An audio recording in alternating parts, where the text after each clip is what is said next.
పూర్తి వివరాలకు చదవండి రేపటి అక్షర శిల్పం దినపత్రికలో.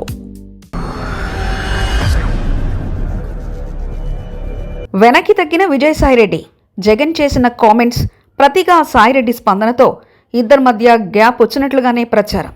తాజాగా సాయిరెడ్డి వెనకడుగు వేశారట. విశాఖ కేంద్రంగా కీలక పరిణామాలు. వైసీపీ మాజీ నేత విజయసాయిరెడ్డి వెనకడుగు వేశారు. వైసీపీ నుంచి రాజ్యసభ సభ్యుడిగా ఉన్న సమయంలోనే పార్టీ ఉత్తరాంధ్ర ఇన్ఛార్జిగా సాయిరెడ్డి వ్యవహరించారు. ఆ సమయంలో అనేక ఆరోపణలు సాయిరెడ్డిపైన వచ్చాయి. కాగా సాయిరెడ్డి కొద్ది రోజుల క్రితం రాజకీయాల నుంచి తప్పుకున్నట్లు ప్రకటించారు. ఇక షర్మిలతో సాయిరెడ్డి సమావేశం సంచలనంగా మారింది. సాయిరెడ్డి రాజకీయ నిష్క్రమణపై జగన్ చేసిన కామెంట్స్, ప్రతిగా సాయిరెడ్డి స్పందనతో ఇక ఇద్దరి మధ్య గ్యాప్ వచ్చినట్లుగానే ప్రచారం సాగింది. తాజాగా సాయిరెడ్డి వెనకడుగు వేశారు. విశాఖ కేంద్రంగా కీలక పరిణామాలు చోటు చేసుకున్నాయి. వైసీపీ అధికారంలో ఉన్న సమయంలో మాజీ ఎంపీ విజయసాయిరెడ్డి భీమిలి వద్ద చేపట్టిన వివాదాస్పద నిర్మాణాల్లో ఆసక్తికరమైన పరిణామాలు జరుగుతున్నాయి. అనుమతి లేకుండా భీమిలి వద్ద సాయిరెడ్డి అక్రమ నిర్మాణాల వ్యవహారం హైకోర్టుకు చేరింది. అక్కడ సాయిరెడ్డి తన కుమార్తె నిహారెడ్డి సంస్థల పేరుతో కొందరు ప్రైవేట్ వ్యక్తుల నుంచి భూములు కొనుగోలు చేశారు. ఆ భూముల్లో అనుమతులు లేకుండా ప్రహరీల నిర్మాణం చేశారు. సముద్రంలో గెడ్డ కలిసే చోట ఫుట్ ఓవర్ బ్రిడ్జ్ వేయించారు. వీటిపై జనసేన కార్పొరేటర్ పీతల మూర్తి యాదవ్ హైకోర్టును ఆశ్రయించారు. దఫదఫాలుగా విచారణ సాగిన ఈ కేసులో ఈ నెల 5న హైకోర్టు తీవ్రంగా స్పందించింది.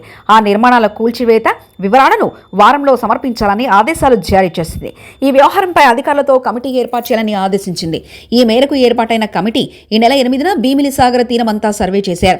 ఏ స్థలాలపై ఆరోపణలు వచ్చాయో వాటితో పాటు భీమిలి బీచ్ రోడ్లోని ఇతర అక్రమాలపై దృష్టి పెట్టారు. నివేదిక అదే రోజు తయారు చేసి కలెక్టర్కు సమర్పించారు.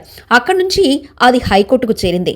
ఈ వ్యవహారంపైన హైకోర్టులో కేసు కొనసాగుతుండటంతో సాయిరెడ్డి భీమునిపట్నం నేరళ్లవలస సర్వే నంబర్ 1516, 1517, 1517/3, 1519/1, 1519/2, 1518, 1522, 1086లో గల భూమికి ప్రహరీ గోడలు నిర్మిస్తామని అనుమతులు ఇవ్వాలని ఆవ్యాన్ రియల్టర్ ఎల్ఎల్పి పేరుతో ఆంధ్రప్రదేశ్ కోస్టల్ జోన్ మేనేజ్మెంట్ అథారిటీకి ఏపీసీజెడ్-ఎంఏ దరఖాస్తు చేశారు. కేసు కోర్టు పరిధిలో ఉండడంతో సీజెడ్-ఎంఏ అధికారులు ఈ దరఖాస్తును నిశితంగా పరిశీలన చేశారు. 10 కొర్రీలతో వెనక్కి పంపించారు. దరఖాస్తు చేసిన సర్వే నంబర్లో మొత్తం భూమి 23,700 చదరపు గజాలు ఉందని, అందులో ఏ ప్రాజెక్టు నిర్మించాలనుకుంటున్నారో స్పష్టత చేయలేదని పేర్కొన్నారు.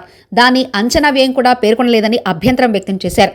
ప్రహరీ గోడ ఎంత విస్తీర్ణంలో బిల్డప్ ఏరియాలో నిర్మిస్తారో స్పష్టత లేదంటూ ఆ వ్యాన్కు పంపిన లేఖలో వివరించారు. ఆ భూమి అంతా పర్యావరణపరంగా సున్నితమైన ప్రాంతం కావడంతో సర్వే చేయించి నివేదిక ఇవ్వాలని సూచించారు. ఆ భూములపై కోర్టు కేసుల వివరాలు, న్యాయస్థానం ఆదేశాలు చూపాలని స్పష్టం చేశారు. మరిన్ని కథనాల కోసం సబ్స్క్రైబ్ చేసుకోండి మీ అక్షర శిల్పం. పూర్తి వివరాలకు చదవండి రేపటి అక్షర శిల్పం దినపత్రికలో.